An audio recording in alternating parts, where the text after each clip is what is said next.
44 nahlásených a naposledy som už sa aj nechcel, hľadám, že 50. Po debate s Evkou sme tam vybrali dve jedlá, nejaké kuracie a nejaké bravčové, so zemiakmi a to kuracie medailónky s rýžou. Takže tam pokeciame, podebatujeme, no a krásne poobed za nami. Ešte včera som volal kamarátovi, tomu Aladinovi, že no,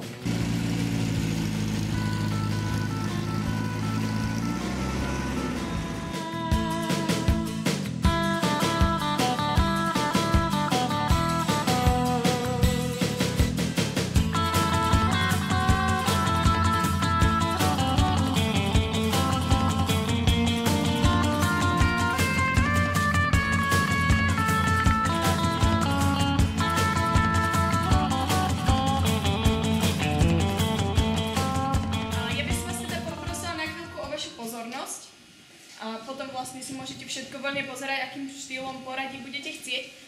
Najskôr dohodli sme sa vlastne až s vašou vedúcou, že to spravíme takým štýlom, túto prehliadku, že vám teraz niečo trošku poviem o múzeu, alebo čo tu teda vlastne budete môcť vidieť, ak si to tu nestihli celé pobehať. A vlastne potom môžete si voľne pozerať všetky exponáty a ja budem behať pomedzi vás a už ak by ste mali otázku, tak sa kľudne pýtajte. Tak.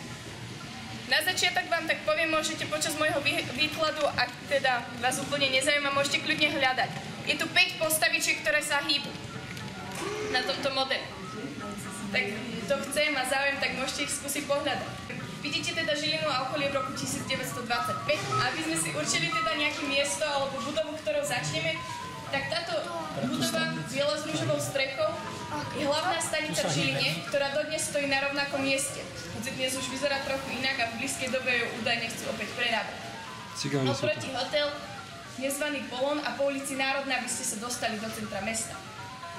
Na modeli sú 3 hlavné železničné smery, a to na Košice, okolo hradu Strečno, okolo druhého hradu na modeli Udatín, na Kysuce a posledná cesta, tá vľavo vedie do Bratislavy. Zároveň táto cesta, ktorá smeruje ako keby k vám a je tam odstavený ten vláčik, vedie do Rajca a sem k nám do múzea.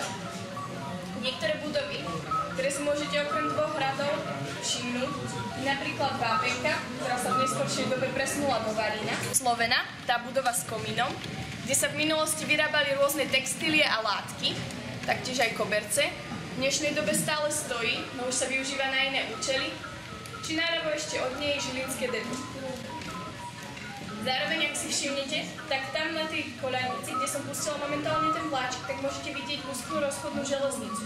Alebo sú tam teda takéto koľaje využité. A s tým, aby boli zhovievaví, aj partnerky, aby boli zhovievaví, tak mi dovolte, aby som teraz vám akože... No a pretože máme v klube podpredsedničku, ženu, tak by sme teda, ako by som si dovolil prvý začať u nej, hej, to je tá veľká žena, táto. Takže Evka, všetko dobré, hej. Ďakujem ti veľmi pekne. Nech sa páči, ďakujeme. Ďakujeme. Ďakujeme, to úžasné od vás, ďakujeme. Ďakujem krásne. Tlačiarňa proti priemyslu. Ďakujeme krásne, ďakujeme. Ďakujem